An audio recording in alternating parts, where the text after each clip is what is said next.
Hey, how y'all doing? Thank you for choosing the Magnificent Mongo Slave for all of your wrestling content and information. Like, share, and subscribe. Now let's get into the video. So I know a lot of people are going to ask the question when they see my unyielding support for Naomi and my support for the Naomi deserves better hashtag. They're probably going to say to themselves, "That's SJW shit. Mongo, why are you supporting this?"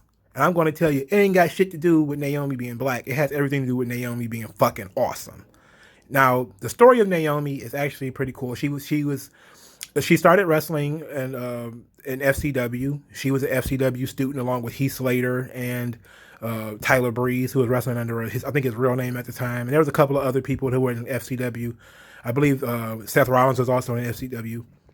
So she really has been around since like 2012 or something like that. She has been in WWE a long time, like 7 or 8 years. And she was a Funkadactyl for a while. She was a backup dancer for half black wrestler Tyrus, who was, what the fuck was his name? The Funkadactyl, the Funkasaurus, or whatever the fuck. Some stupid dancing gimmick that they gave this guy. It was absolutely horrible. And Naomi was part of that. She was one of his backup dancers. And she was with Cameron, who was, the other black woman from the Funkadactyls. And Cameron was terrible. She was absolutely god fucking awful. I'm glad they got rid of her. But Naomi actually got better, and she actually got better as time goes on.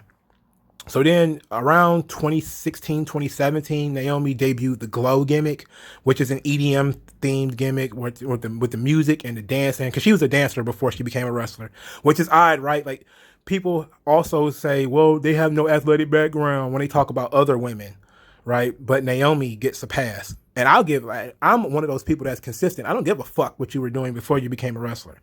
Okay, I don't care. I don't care if you was an accountant. I don't care if you was a basketball player. I don't give a shit. It's all that matters is what you do on the screen. Is it good? And Naomi is actually good at what she puts on the screen. She created this gimmick, and she claimed it took her 2 years to get it approved, which is absolutely absurd. Maybe because people didn't understand it. Maybe because they just didn't want to use her. Whatever the case may be.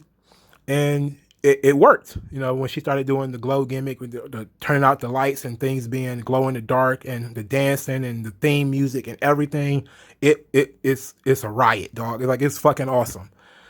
And she won the SmackDown Women's Championship twice. She won it once, and I think she got injured. They took the title off of her. They put it back on her at WrestleMania in Orlando, which I think was 2017, and she has not been near the title since. Now, she did spend a lot of time off in 2019 because her husband is an alcoholic. One of the Usos, I forget which Uso it is. I can't tell them apart. I really can't. But I think she was also injured at the time.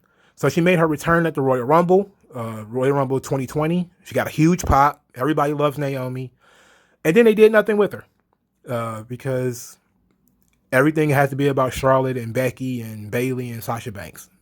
That's the problem here. Now, some people will say, no, it's obviously because she's black. But Sasha Banks is also black. And yes, there can be more than one black wrestler, one black superstar, one black female superstar especially. But you can't really say it's racial when one of the people who are being overpushed is also of her same race.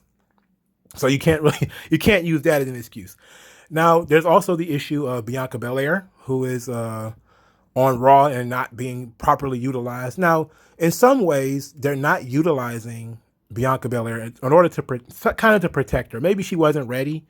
Her mic skills need a little work, but she has like the attitude, the presence, the charisma, and Naomi has that as well. They both have that. But Naomi has struggled with injuries, and she's also struggled with, the issues with her husband, and maybe that's kind of slowing her down. But I don't want to go that far. Maybe it's just people are not sure that maybe her in-ring performance isn't up to that level. And I think that's probably where the women's evolution idea kind of bites people in the ass. It's because they did raise the bar as far as women's matches are concerned. The Asuka and Bayley and Sasha and Becky have raised the bar to such a degree that some people cannot reach it. So, and I would not put Naomi as a performer on their level as far as in ring. I would not put Naomi on Asuka's level in ring. I would not put her on Bayley's level in ring. They all better than she is. She may have more personality than Bayley. That's for damn sure. She may have more personality than Charlotte. That's for damn sure. She also has, the pedigree as far as she's just been around for a long time. So I am a full supporter in the Naomi deserves more camp, or Naomi deserves better. I definitely, now a lot of this stuff, now for a lot of people who don't know, the Naomi deserves better. The campaign started when Naomi lost to Lacey Evans on SmackDown, which was July the 17th. She got pinned by Lacey Evans, and it was weird. It really was weird. Not because there's anything wrong with Lacey Evans, because I actually like Lacey Evans more than most people. It was weird because Naomi really should be positioned better than this. And look, Lacey Evans is also in a position where she gets a little bit of a push. Like, she was a babyface earlier this year, feuding with Bayley and Sasha Banks. She got a nice run last year against Becky Lynch that was actually her debut year, when she was debuting to feud with Becky Lynch. And she does have the military background. The character is a little old fashioned, but it's old fashioned by design. So she's sort of an old school feminist, where the women can do it, the muscle and all that bullshit. And Naomi is kind of more of a party atmosphere. And yes, I do believe that Naomi is indeed hampered by the lack of audience.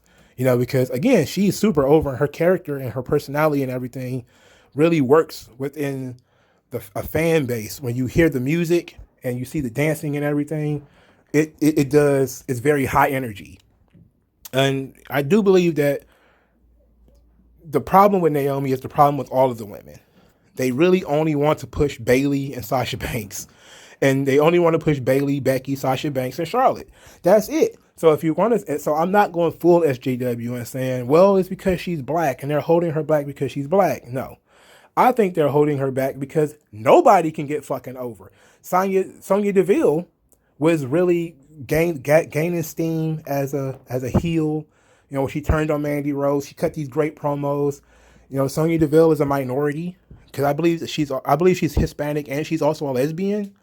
So, but they don't do anything with her. She ain't been on TV in a month. Okay. Maybe she got the Rona. Who knows? Because a lot of people have these Rona issues, because SmackDown was devastated by the Rona. Because Lana and Sonya Deville and Mandy Rose, they all went on like a yacht party for like Total Divas or some shit, and then it came out that damn near half the company got Rona. So it was kind of crazy. So maybe that's what sidelined Sonya Deville. But there are other women who, Liv Morgan is another one. I think Liv Morgan also has the Rona. But Liv Morgan also was re-debuted rather, under her new character. And she was sidelined when, because Becky was a top dog on Raw. And then Becky got pregnant and they just went with Asuka.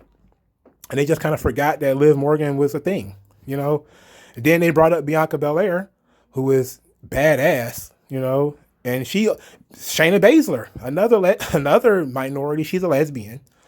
And again, dumped into the gutter because we only care about Bayley and Sasha Banks. So my idea is not that it's because Naomi is black. It's because certain people have too much clout and they're not spreading everything around more. Carmella, who is white, is not even on TV. Carmella has not been on TV in like 2 months. Okay? She wasn't even a part of the really, really bad karaoke segment that Naomi won, and which was on SmackDown the week of July the 8th. Or whatever, July the 11th or some shit. Yeah, July 11th. She wasn't even part of that. Okay, so the problem is that there is too much Bayley and Sasha Banks. There's too much Charlotte. There's too much Four Horsewomen. They even brought Asuka out on the July 18th episode of SmackDown. Why did we need Asuka on SmackDown? We didn't need that. So they're trying to ride the same Four Horsewomen to the end of time and are neglecting everyone else. So everybody's trying to dump all their heat on Lacey Evans. It got nothing to do with Lacey Evans. Lacey Evans is also being crippled by this situation. She just happens to win one match against Naomi, and people want to freak out. It was probably the only fucking match Lacey Evans has won this year. So it's pretty crazy. The problem is that the four horsewomen pretty much dominate the WWE, and nobody else can get over. Or people who are already over are still being sidelined. Because everybody that I've mentioned, Shayna Baszler is awesome, great in-ring performer, not much of a talker, not much of a personality, but she's a good in-ring worker, was great in NXT. She doesn't really get the credit that she deserves because she's not one of the four horsewomen. Liv Morgan left, lost some weight, got back, found herself as a character, as a personality. She really got better in the ring. She got sidelined because she's not one of the four horsewomen. Ruby Riott came back big from an injury, had a big angle with Liv Morgan when they were going to do a big feud. Nothing came of it because she's not one of the four horsewomen. Sonya Deville turned heel on Mandy Rose, had some pretty good matches, great promos, good personality, sidelined because she's not one of the four horsewomen. We can go on and on. Kairi Sane, they brought her up from NXT. Great personality, great character, good wrestler. She's a little small. That's probably one of the big knocks on her. She's really tiny. But that's being Japanese.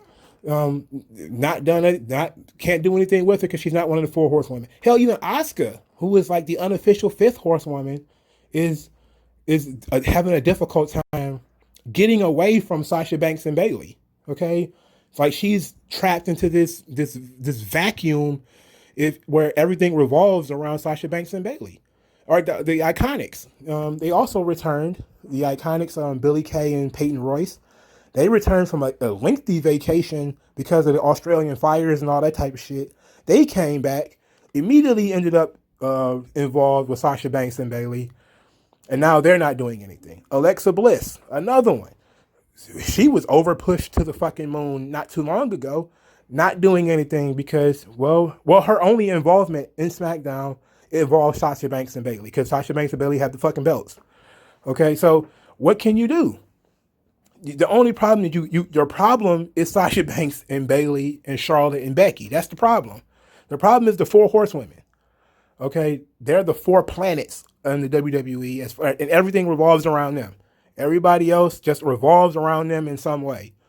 Other people need to have an opportunity to break through, and they're not getting it. And that's the WWE's fault.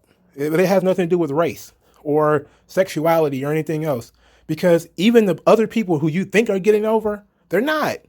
Lacey Evans isn't going anywhere because they couldn't let her get over as a babyface in a time where they need babyfaces to feud with Sasha Banks and Bayley. They still wouldn't let her get over.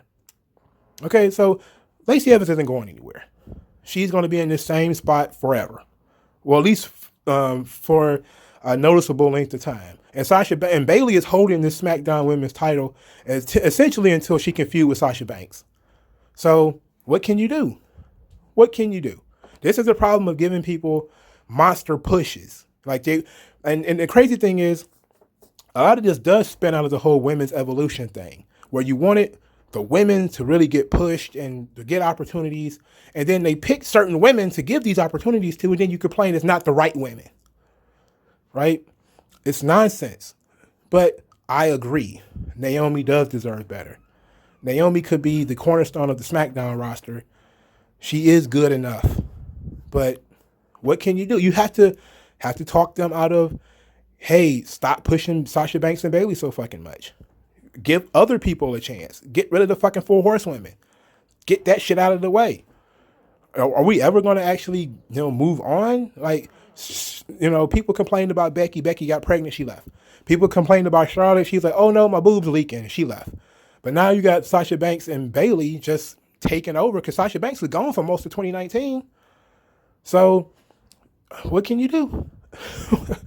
Let me know in the comment section if you have if you can fix this problem. Let me know in the comment section below. Like, share, and subscribe, and I'll talk to you.